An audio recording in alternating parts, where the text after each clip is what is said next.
जाग जा रे योगी, मिटा दे आलस के घेरे। अमृत वेले बाबा पुकारे, देखो बाहें पसारे।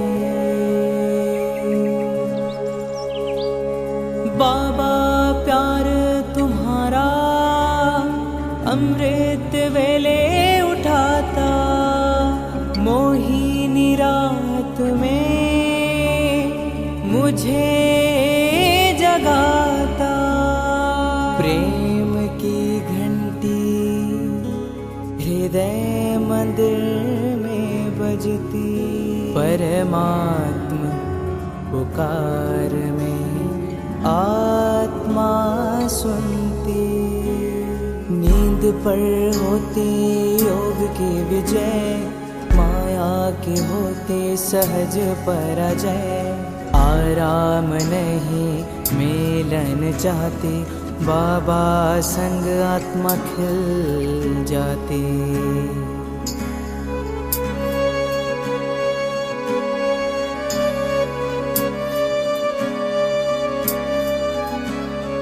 अपने कहा रात को अलविदा, परवाना हुआ क्षमा पे फिदा। समय से पहले बाबा जगाते, नयन खुलते ही मिलन कराते। प्रेम में भीगा मन संकल्प मुस्काते, माया के बंधन स्वयं कट जाते। ठंडी गर्मी बारिश अब तप के साथी, मौसम की मार अब ना डराती। सोना अब आराम नहीं माया है, नींद अब अमृत नहीं विष का साया है। कमाई नहीं ये ऊर्जा की चोरी है, सुस्ती की धुन में बजी माया की लुरी है।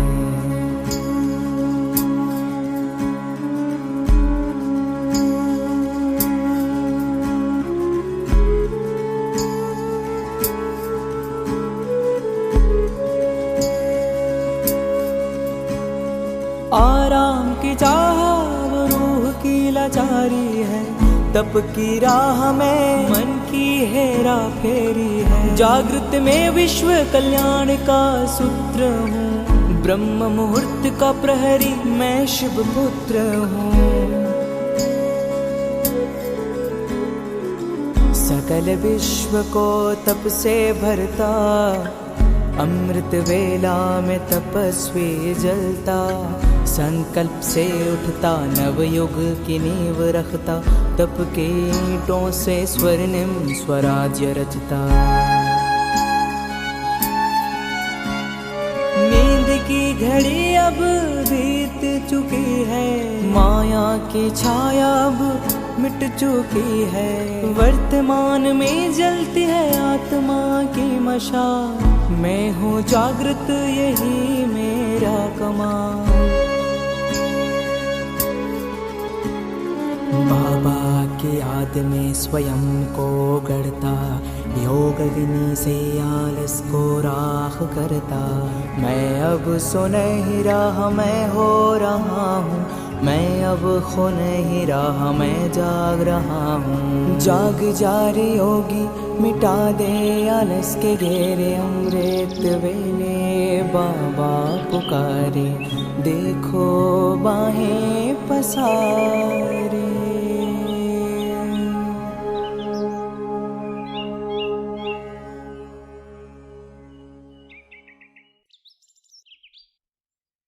ओम शांति।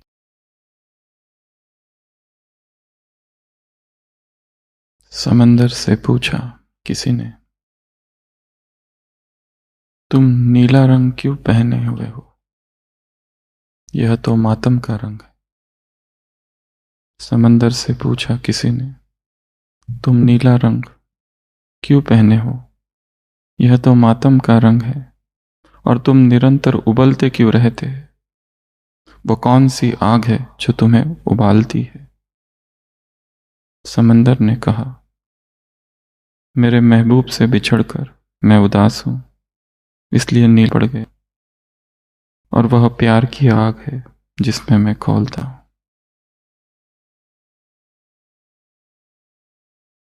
प्रेम आग की तरह है,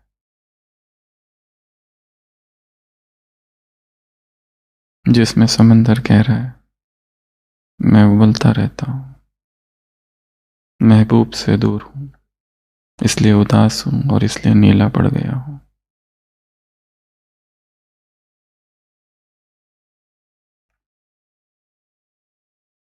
स्नेह किसका किससे ज्यादा है, बाप का बच्चों से या बच्चों का बाप से?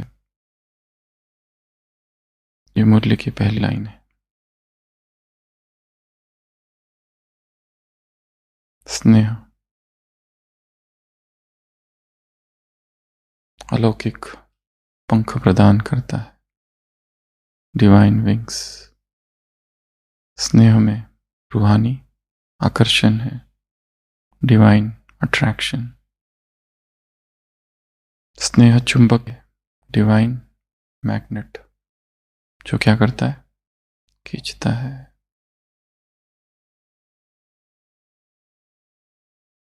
स्नेह सर्च लाइट भी है, डिवाइन सर्च लाइट।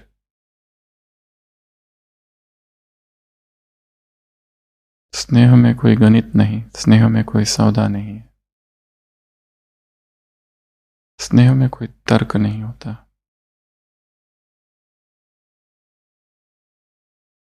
स्नेह में हृदय झुकता है।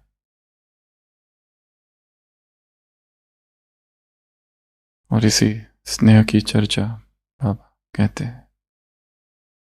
स्नेह में कोशिश नहीं है, स्नेह में मेहनत नहीं है, स्नेह में मजबूरी नहीं है, स्नेह में जबरदस्ती नहीं है, स्नेह सहजता है।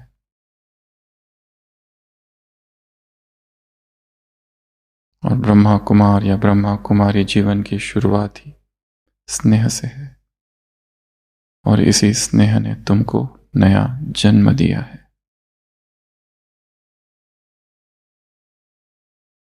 परंतु अस्तित्व पर्याप्त नहीं, पोषण चाहिए। इसलिए पाप ने क्या किया है, तुम्हें सहज पालना दी है। और आत्मा को 3 चीजों की आवश्यकता है, शक्ति, समझ और आशीर्वाद। बाप द्वारा वर्षा अर्थात अधिकार अर्थात शक्ति, शिक्षक द्वारा समझ अर्थात ज्ञान, और सद्गुरु द्वारा वरदान आशीर्वाद। और ये पालना कैसी है, सहज। परंतु आदत किसकी पड़ी है हम सबको, कठिन की। सहज हमारा स्वभाव है, असहज समाज ने सिखाया है। और हमारी ये भी धारणा है कि जो चीजें सहज है वो शायद अच्छी नहीं है, जो चीजें सस्ती मिलती है या फ्री में मिलती है उनका क्या, वो शायद अच्छी नहीं है। सहजता, और उसके साथ एक शब्द और जोड़ा है बाबा ने, सजगता। जब सहजता होगी और सजगता होगी तो ही सिद्धि स्वरूप बनेंगे। केवल सहजता है और सजगता नहीं है तो क्या बनेंगे, लापरवाह, डोंट केयर। और यदि सजगता है पर सहजता नहीं है तो क्या होगा, तनाव, टेंशन।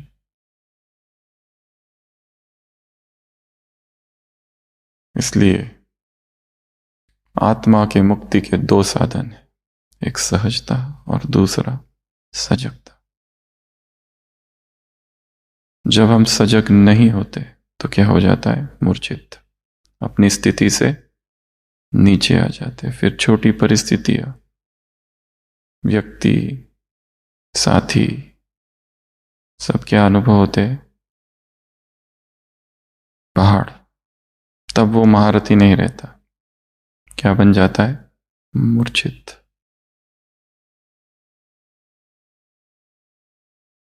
और परिस्थितियों के सामने मूर्छित होना ही ये दर्शाता है कि हमारा साम्राज्य रेत का था। तो बाबा ने क्या क्या देखा?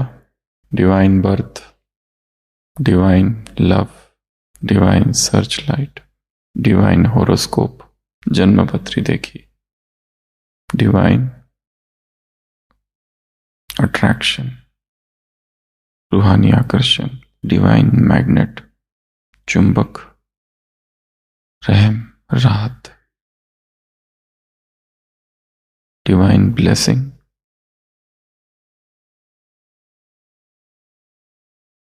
तो आज भी 3 सूत्र है। सबसे पहला स्मृति, दूसरा सहजता और तीसरा मर्यादा। पहला है स्मृति। कल भी हमने देखा था विधि पूर्वक कार्य हो, ब्राह्मण जीवन अर्थात विधि पूर्वक जीवन। सुबह से लेकर रात तक जो भी हम करते हैं वो क्या हो? विधि पूर्वक। चलना, उठना, बैठना, खाना, पीना। तो विधि के साथ क्या जोड़ना है? स्मृति को जोड़ना है। और जब विधि और स्मृति जुड़ जाएंगे तो क्या होगा फिर? सिद्धि, मेथडोलॉजिकल। स्मृति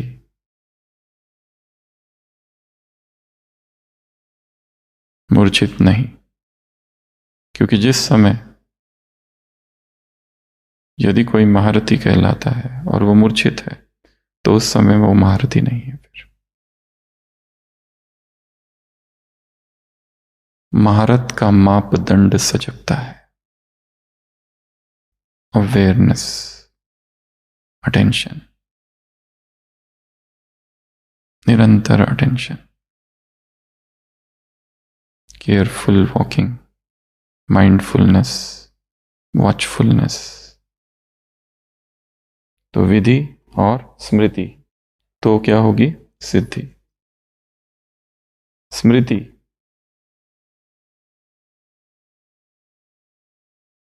अगर स्मृति भूल जाती है तो सारे कर्म साधारण बन जाते हैं। दूसरा बाबा ने कहा वरदान। वरदानों में मेहनत नहीं है, वरदानों में पसीना नहीं बहाना होता है। वरदान कैसे होते हैं? सहज। बाप का हाथ मेरे सिर पर है, इसका सहज अनुभव। और हाथ अर्थात मत, श्रीमत। वरदाता का हाथ मेरे सिर पर है, सहजता। और तीसरा है मर्यादा।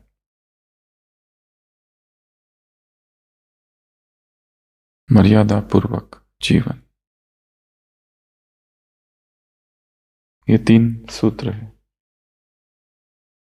सबसे पहला गृह कार्य, भोजन की जो प्लेट है इसमें ब्रह्मा भोजन का आया है। भोजन दुनिया वाले भी खाते हैं, तुम भी खाते हो, तुम्हारा ब्रह्मा भोजन। तो क्या करना है? भोग वो तो लगाते ही हो, तो एक कागज पर लिखना है दिस इज ब्रह्मा भोजन, या जो डायरी है उस पर लिखना, और खाते समय उसको बाजू में रखना है कि ये ब्रह्मा भोजन है।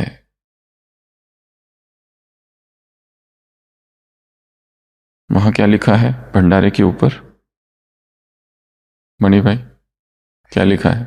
और मुरली की डेट कौन सी है? मुरली की डेट कौन सी है? 82 या 88?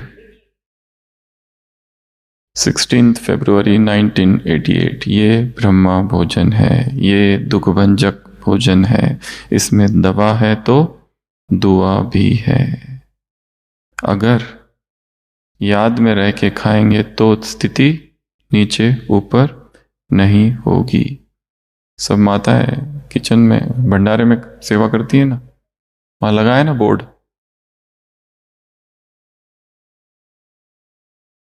ये क्या है? दुखभंजक।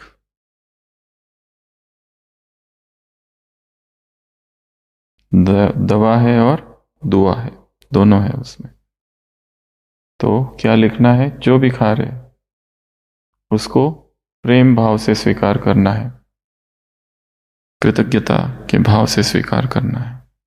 तो वहां पे एक चिट्ठी लिखेंगे कि दिस इज ब्रह्मा भोजन, ताकि वो याद रहे कि हम क्या खा रहे हैं। दूसरा, एक चित्र बनाना है जिसमें मेरे सिर पर एक हाथ है और नीचे लिखना है वरदाता पाप का हाथ मेरे सिर पर है। ये दूसरा। और तीसरा, मेरे लिए मर्यादा की क्या परिभाषा है? मर्यादा अर्थात क्या? एक ही मुरली को यदि 10 व्यक्ति पढ़ते हैं तो 10 का विश्लेषण, 10 की उसके विषय में जो समीक्षा करेंगे वो अलग अलग होगी, एनालिसिस अलग अलग होगा। और हो सकता है 10 के 10 का अलग हो और जरा भी ना मिलता हो, फिर भी सभी 10 सही है। एक व्यक्ति जंगल में गया और उसने एक प्राणी को देखा। वो आकर अपने मित्रों से कहता है, मैं जंगल गया था, एक पेड़ के पास एक प्राणी है जो नीले रंग का है। उसका मित्र जाता है, अगले दिन देखता है उसी प्राणी को उसी पेड़ के पास, आकर कहता है तुमने गलत देखा, वो नीले रंग का नहीं है, वो लाल रंग का है। तीसरा मित्र जाता है, वो कहता है ना तो वो नीले रंग का है ना तो लाल रंग का है, वो तो पीले रंग का है। चौथा मित्र जाता है, वो कहता है तुम सब गलत हो, मैंने उसको देखा है, उसका तो कोई रंग ही नहीं था। और वो झगड़ा करते हैं। और 3-4 मित्र आ जाते हैं, वो कहते हैं, कोई कहता है बैगनी कलर का, कोई कहता है और कुछ। वो सब कहते हैं चलो हम खुद जाकर देखते हैं। वो वहां जाकर देखते हैं, उस झाड़ के पास एक व्यक्ति बैठा हुआ होता है और उस व्यक्ति से कहते हैं कि हमने इस झाड़ के पास एक प्राणी देखा है, कभी इन्होंने देखा तो वो लाल था, इन्होंने देखा तो पीला, हरा, नीला। वो व्यक्ति कहता है मैं सदैव इस झाड़ के पास रहता हूं और मैं उस प्राणी को जानता हूं। वो कभी लाल है तो कभी हरा है तो कभी नीला है तो कभी पीला है, और कभी ऐसा भी समय है कि उसका कोई रंग नहीं। इसका मतलब तुम सभी सही हो, वो गिरगिट है, कमेलियन। तो प्रभु भी उस गिरगिट की तरह है जिसके असंख्य रंग है, जो कभी साकार है कभी निराकार है, कभी ना साकार ना निराकार, उससे भी परे, कभी गुणवान कभी गुणों का सागन तो कभी निर्गुण, सभी गुणों से परे। उसके अनेक रूप है, उसके अनेक रंग है। वो कभी पिता है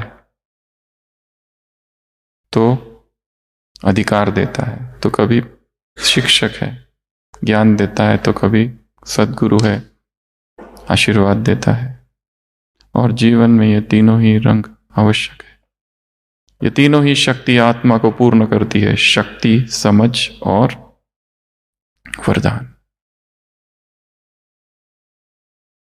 89 की मुरली सुनी ना अभी? फरवरी नवंबर की मुरली है। जनवरी, फरवरी, मार्च, अप्रैल, मई, यहां कोई मुरली नहीं है। क्यों? क्यों? पूरे साल में सीधा नवंबर में पहली मुरली चल रही है, 89।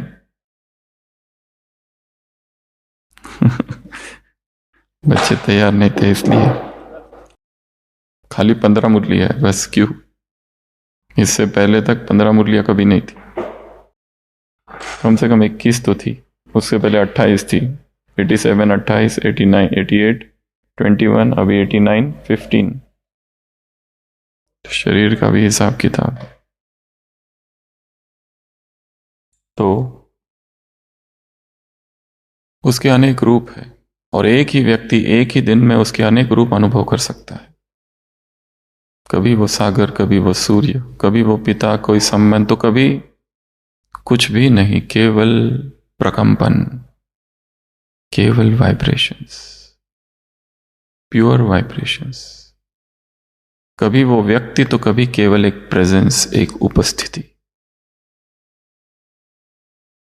कभी प्रेम तो कभी एक शक्ति साथ में चल रही है, एक अननोन स्पिरिचुअल पावर। बोल हम रहे हैं परंतु शक्ति उसकी काम कर रही है।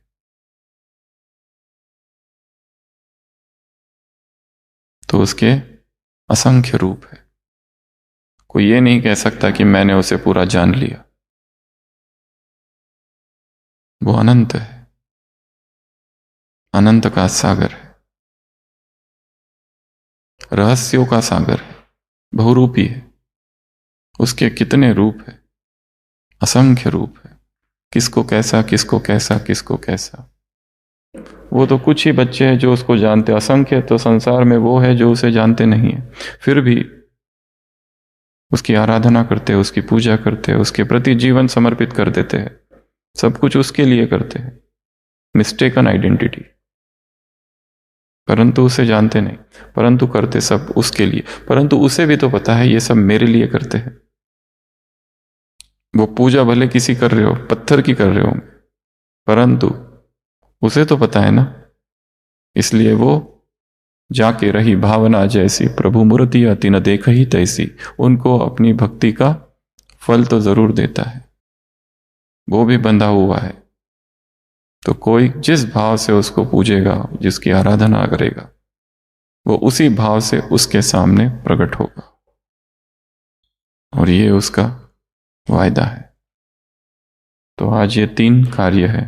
पहला कार्य, भोजन करते समय सजगता, एकाग्रता, मौन, मोबाइल स्विच्ड ऑफ। और वहां क्या लिखेंगे, ये ब्रह्म भोजन है। याद दिलाना होगा। जैसे एक व्यक्ति ने सेकंड हैंड कार खरीदी, 2 हफ्ते में बहुत परेशान हो गया। सेकंड हैंड कार खरीदने के बाद बहुत बहुत परेशान हुआ। फिर से उसी कार डीलर के पास गया और कहा कि कार खरीदते समय तुमने जो कार की अच्छी अच्छी बातें बताई थी वो फिर बताओ, मैं भूल गया हूं जो जो सुनाया था और जिसकी वजह से मैंने कार खरीदी थी, वो सारी बातें मुझे दोबारा सुनाओ, क्योंकि मैं बहुत दुखी हो गया हूं कार की वजह से। तो अभी वापस उत्साह में आने के लिए मुझे क्या चाहिए, वो बातें चाहिए। तो स्मृति में लाओ कि हम क्यों आए थे यहां। बाबा ने कहा, स्नेह ने अलौकिक जन्म दिया है, स्नेह ने रूहानी पंख दिए, अलौकिक पंख दिए है, स्नेह ने रूहानी आकर्षण किया है। यह स्नेह सर्च लाइट था। स्नेह की वजह से तुम यहां आए हो, तो अपने स्नेह को याद करो, वो सारी बातों को याद करो। नहीं तो ब्रह्मा कुमार ब्रह्मा कुमारी बनने के बाद में भी उदास और दुखी है। खुशनुमा भव, खुश नसीब भव, खुशी का खजाना से संपन्न भव, खुशी की खुराक खाने वाले तंदुरुस्त भव। 4 वरदान दिए हैं। 7 नवंबर 1989 अभी अभी अव्यक्त मुरली रिवाइज हुई। तो मुरली को पढ़ो, इधर से पढ़ो, उधर से पढ़ो, आगे से पढ़ो, बाएं से पढ़ो, अलग अलग तरीके से पढ़ो। कुछ भी करके जागृत रहना है, मूर्छित नहीं होना है। मूर्छित अर्थात अपनी स्थिति से गिर जाना। मूर्छित अर्थात चींटी भी क्या अनुभव होना, पहाड़। मूर्छित अर्थात सहज और श्रेष्ठ अनुभव न होना। मूर्छित अर्थात सहज योगी नहीं।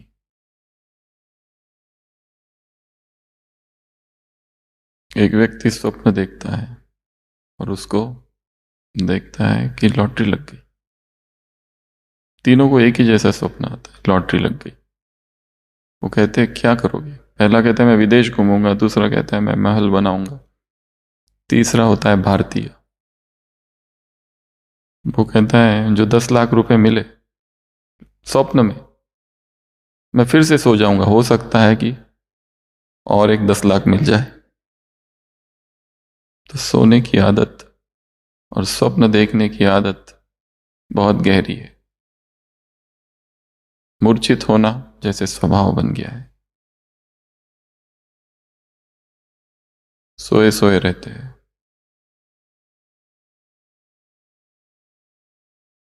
स्वयं को स्वयं जगा कर रखना, यही पुरुषार्थ है। सजगता ही पुरुषार्थ है। अटेंशन। तो क्या कहा बाबा ने? सबसे पहला विधि पूर्वक चलो। आप अमृत वेला विधि पूर्वक उठते हो तो देखो, आपके यादगार चित्रों में भी विधि पूर्वक उठते हैं। कितना प्यार से उठते हैं, जड़ चित्र, लेकिन कितने दिल से स्नेह से उठाते, उठाते भी है तो खिलाते भी है, सुलाते भी है। लेकिन आप इस समय सब कार्य याद में विधि पूर्वक करते हो। खाना भी विधि पूर्वक खाते हो, भोग लगा कर खाते हो ना, या जैसा है वैसे ही खा लेते हो? ऐसे तो नहीं। किसी को खाना देना है, इसलिए जल्दी जल्दी से भोग नहीं लगाया। अगर किसको देना भी है, कोई मजबूरी है, तो भी पहले अलग हिस्सा जरूर निकालो। ऐसे नहीं किसी को खिलाकर पीछे भोग लगाओ। विधि पूर्वक खाने से डैश प्राप्त होती है, खुशी होती है, निरंतर याद सहज रहती है, सिद्धि प्राप्त होती है। किसी एक अव्यक्त संदेश में बाबा ने कहा था, यदि भोजन याद में बनाया जाए और याद में खाया जाए तो 50% प्यूरिटी वैसे ही मिल हो जाएगी। याद में बनाया जाए और याद में खाया जाए तो 50% प्यूरिटी बिना कुछ किए, और कुछ नहीं करना पड़ेगा, ये अपने आप हो जाएगा। बहुत बड़ी बात है ये। प्यूरिटी के लिए कितना क्या क्या करते हैं, ब्रह्मचर्य के लिए। विधि पूर्वक खाने से सिद्धि प्राप्त। तो अमृत वेले से लेकर रात तक जो भी कर्म करो, याद से विधि पूर्वक करो, तो हर कर्म की सिद्धि मिलेगी। सिद्धि अर्थात प्रत्यक्ष फल प्राप्त होगा। सबसे बड़े से बड़ी सिद्धि है प्रत्यक्ष फल के रूप में अतीन्द्रिय सुख की अनुभूति होना। सदा सुख की लहरों में, खुशी की लहरों में लहराते रहो। पहले प्रत्यक्ष फल मिलता है, फिर भविष्य फल मिलता है। इस समय का प्रत्यक्ष फल अनेक भविष्य जन्मों के फल से श्रेष्ठ है। अगर अभी प्रत्यक्ष फल नहीं खाया तो सारे कल में कभी भी प्रत्यक्ष फल नहीं मिलेगा। अभी अभी किया, अभी अभी मिला। इसको कहते हैं डैश प्रत्यक्ष फल। सबसे बड़ा जो खजाना है वो है अतीन्द्रिय सुख। क्योंकि इंद्रिय सुख जो है, शरीर के जो सुख है, बहुत खींचते हैं। जिसने एक बार टेस्ट कर लिया उनको खींचते। रामकृष्ण परमहंस एक उदाहरण देते थे बैलों का, कैस्ट्रेटेड बुल्स। कैस्ट्रेटेड को इंग्लिश हिंदी में क्या कहते हैं देखो?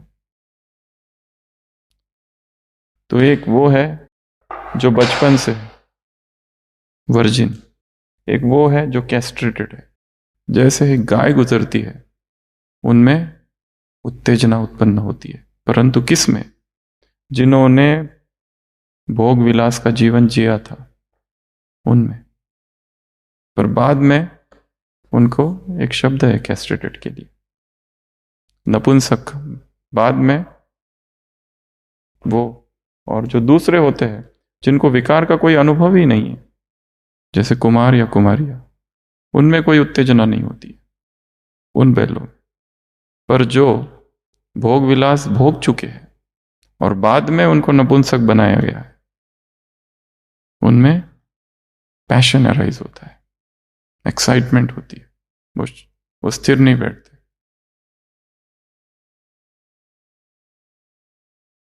तो मनुष्य का स्वभाव या उसकी फितरत वो सुख की ओर आकर्षित होता है। रूप, रस, स्पर्श, शब्द, गंध ये उसे पागल करके रखते हैं। रूप खींचता है, रस, भोजन अच्छा अच्छा चाहिए। अगर एक दिन पूरा दिन बिना नमक के खाने को दिया जाए तो हो सकता है शाम को आंसू भी आ जाए। इसलिए आए थे कि हम बाबा के घर में। हम पालना पालना पालना, कौन सी पालना? खाने की पालना, रहने की पालना, कपड़ों की पालना, सम्मान की पालना, वस्तुओं की पालना, ये पालना है प्रभु की कि कोई और? उसकी पालना को कितना सीमित कर दिया है कि बहुत अच्छा खाने को मिला, बाबा कितनी अच्छी पालना कर रहा है, कितना अच्छा कमरा मिला, वाह वाह वाह, कितना अच्छा हॉल मिला। ये सब स्थूल है, ये आज है कल नहीं रहेगा। जिस हाथ ने दिया है वो हाथ छीनना भी जानता है। जिसने इतना सब सुख सुविधाएं दी वो छीन भी लेगा। जिसने इतनी प्रसिद्धि दी, इतना नाम दिया, इतना सम्मान दिया, वो सब छीन भी सकता है। इसलिए भूलना नहीं। राजी तेरी रजा में। तेरे पास बिजलियां है, मेरे पास आशियाना। कब तेरी बिजली आकर मेरे इस आशियाने पर, मेरे इस घर में, मेरे इस कमरे में, मेरे इस जगह पर गिर जाए और सब कुछ खत्म कर दे, मैं नहीं जानता। इसलिए राजी तेरी रजा में। तो ये सबसे पहला विधि को किससे जोड़ना है? योग से, स्मृति से। तो क्या होगा? सिद्धि। और सबसे बड़ी सिद्धि है अतीन्द्रिय सुख। नहीं तो ये इंद्रिय खींचते रहता है। रूप, रस, स्पर्श, शब्द और गंध। सुगंध, सुगंध खींचती है। कोई गीत खींचता है, कोई भोजन खींचता है, किसी के स्पर्श की याद आती रहती है। यदि किसी व्यक्ति के साथ संबंध रहा है पर वो संबंध केवल स्पर्शहीन संबंध रहा है तो उसको भूलना बहुत आसान है। परंतु उस संबंध में स्पर्श यदि जुड़ा था, फिजिकल कांटेक्ट था, उसको डिवोर्स हो जाए, पति मर जाए, पत्नी मर जाए, एक्स ब्रेकअप हो जाए, क्योंकि फिजिकलिटी जहां इन्वॉल्व है उसको भूलना बहुत मुश्किल है। क्योंकि संवेदनाएं सबकॉन्शियस में चली जाती है। संवेदनाएं सबकॉन्शियस, इसलिए शरीर पर जो संवेदनाएं है, बॉडी स्कैनिंग, ये रोज देखते रहना है। जरूरी नहीं है कि हर बार योग में मैं आत्मा हूं, परमात्मा की संतान हूं, सूक्ष्म वतन परम धाम, इसको सकाश उसको सकाश। कई बार इस तरह से योग करते हुए आत्मा थक जाती है और ये बोरिंग लगता है सब कुछ। ये सारा संसार ही बोर लगता है, आत्मा का, परमात्मा का, सब कुछ ऐसा लगता है क्या है, वही वही वही वही वही वही। आत्मा समझना भी कितना बड़ा पुरुषार्थ है। जैसे एक बोझ लगता है, फिर से समझो आत्मा, लो है तो शरीर ही और समझना पड़ रहा है आत्मा। हे राम, कोई रस नहीं आता है, मैं आत्मा हूं आत्मा हूं आत्मा हूं आत्मा हूं बोलते रहते, होता कुछ नहीं, जबरदस्ती, ड्रैगिंग जस्ट, मैं आत्मा हूं मैं आत्मा हूं मैं। रस कुछ भी नहीं आ रहा है, जरूरी नहीं है। इसलिए कभी इसको हटाओ और जस्ट बैठो और अपने विचारों को देखो, अपने श्वास को देखो, अपनी संवेदनाओं को देखो, या केवल बैठ जाओ मूर्छा मुद्रा, बस ऐसे। और याद करो इस जीवन की बातों को, क्या क्या हुआ उनको, सुबह से लेकर रात तक दिनचर्या में क्या हुआ। केवल क्योंकि ये अभ्यास भी योग ही है, क्योंकि इसमें साक्षी का अभ्यास कर रहे हो, तटस्थ भाव से देख रहे, ये है। क्योंकि वही वही वही वही ज्ञान की बातें, ज्ञान की क्लासेस, वही मुरली, ये सब पढ़ते पढ़ते क्या हो जाता है, एकदम उब, हाथ ही लगाने की इच्छा नहीं होती है। हाँ, सुबह सुबह ठीक रहता है 12 बजे तक, 9 बजे तक, सॉरी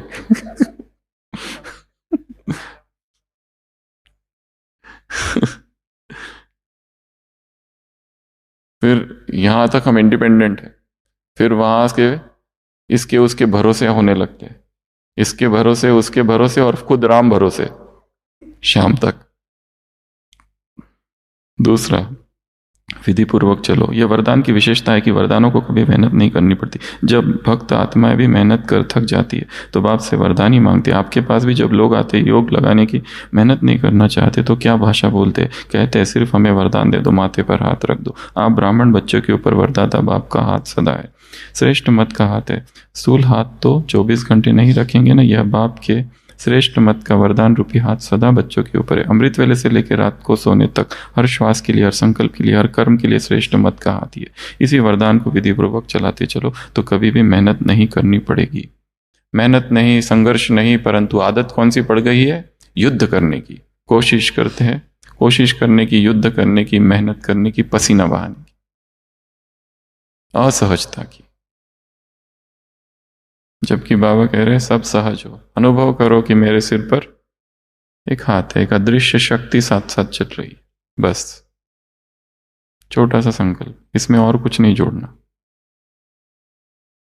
अगला, मर्यादा का पालन करो। अमृत वेले से लेकर रात तक की मर्यादा पूर्वक जीवन को अच्छी तरह से जानते हो, उसी प्रमाण चलना, यही पुरुषोत्तम बनना है।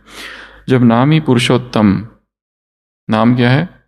पुरुषोत्तम, अर्थात सर्वसाधारण पुरुषों से उत्तम, तो चेक करो कि श्रेष्ठ आत्माओं की पहली मुख्य बात स्मृति श्रेष्ठ है। स्मृति उत्तम है तो स्थिति, वृत्ति और दृष्टि, स्थिति स्वतः ही श्रेष्ठ है।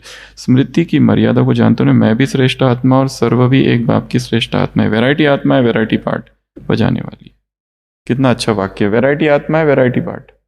सब अलग अलग है, सबके पार्ट अलग अलग है और सभी अपने अपने रीति से श्रेष्ठ है। हमको लगता है ये कितना मूर्ख है, हमको लगता है ये दुष्ट आत्मा है, पर उनको लगता है हम दुष्ट आत्मा है। हमको लगता है वो पापात्मा है, पर उनको लगता है हम पापात्मा है। यहाँ सब अलग अपने अपने रीति से सही है। हमको लगता है मैं जो पुरुषार्थ करता हूं ना वो राइट है, ये जो मैं उठता हूं 2 बजे ये सबसे बेस्ट है, और जो मैं खाता हूं ना यही संसार का सब आत्माओं ने खाना चाहिए। और जो मैं ये मुरली जिस तरह से पढ़ता हूँ या सुनाता हूँ या क्लास कराता हूँ या बोलता हूँ या कर्म करता हूँ या अपनी ड्यूटी करता हूँ, ऐसा ही सबको करना चाहिए। ये जो जूनियर से छोटे जो आए हैं ये क्यों नहीं करते? जितना मैं सिंसियर हूँ ये सिंसियर क्यों नहीं है? हर एक व्यक्ति सोचता है मैं ही राइट हूं और बाकी जितने पुरुषार्थी है सब अंधकार में है, सब भटक गए और मैं इनको ठीक करूंगा, और वो सोच रहे हैं कि वो हमको ठीक करेंगे।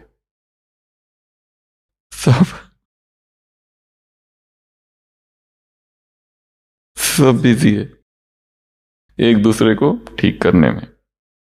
देह को देखते भी आत्मा को देखो, यह समर्थ स्मृति हर सेकंड स्वरूप में आए, स्मृति स्वरूप हो जाए। सिर्फ सिमरन ना हो कि मैं आत्मा हूं, यह भी आत्मा है, मैं भी आत्मा हूं और यह भी है ही आत्मा।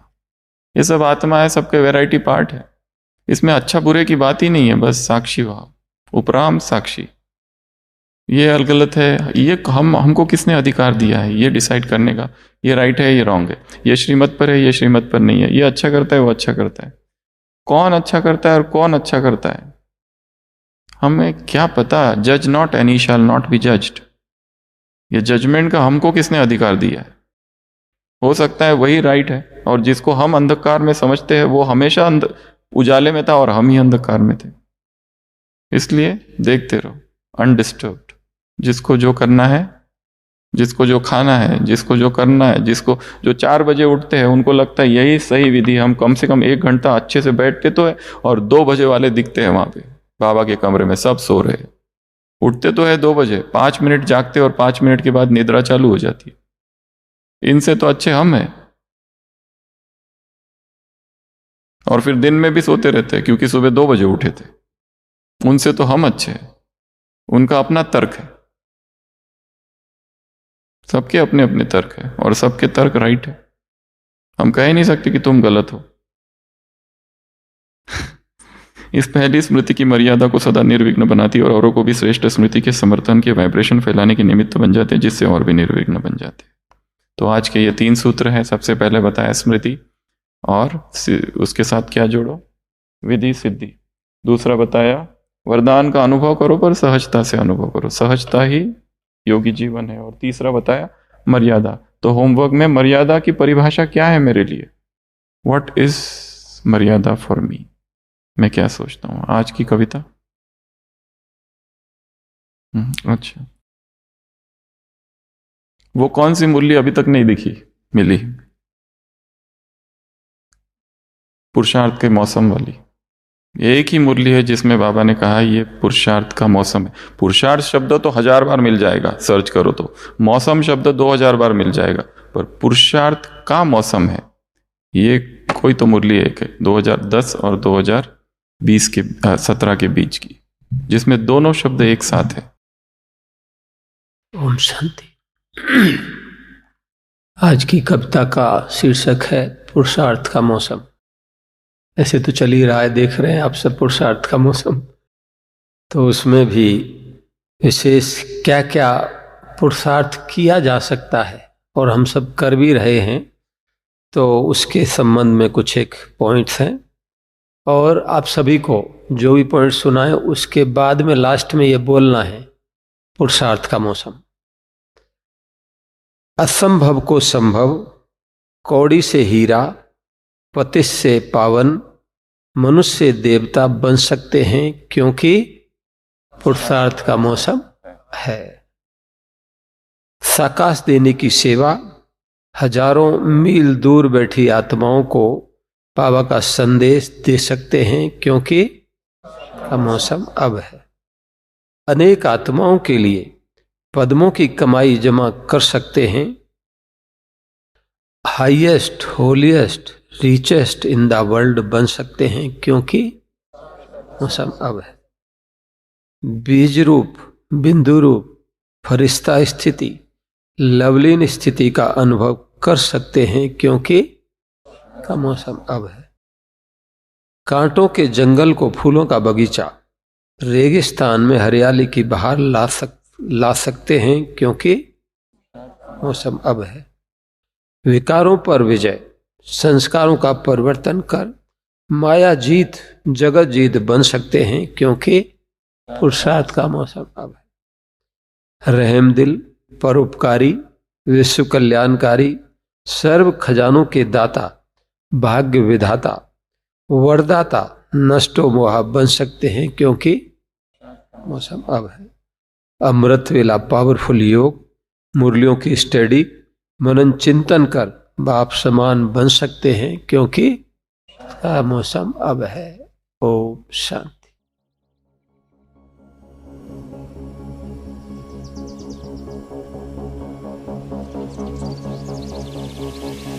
मन्मना भव शिव बाबा सततम, निराकार तेजोमय पावनम, प्रभात काले स्मरणं दिव्यं, सत्यं शिवं सुंदरं चिंतनम। तोड़ दे नींद की जंजीरें, थाम ले तप की मशाले, तोड़ दे नींद की जंजीरें, थाम ले तप की मशाले, फाड़ दे आलस की काली चादर, निद्रा से तप का न कर अनादर, सपनों का विष पीने से कर इनकार, रूहानी योद्धा कर अब ललकार। न सो न लेट, हो जा तैयार, उठ चल कर तम का संहार। तोड़ दे नींद की जंजीरें, थाम ले तप की मशाले, तोड़ दे नींद की जंजीरें, थाम ले तप की मशाले। तेरी जागने से दुनिया बदलेगी, तेरे एक संकल्प से क्रांति गूंजेगी। उठ तपस्वी, तू उठे तो विश्व संवरेगा, जगे तो भाग्य निखरेगा। अमृत वेले की है पुकार, ना रुक ना झुक, हो जा निराधार, बढ़ चल बन युगांतर का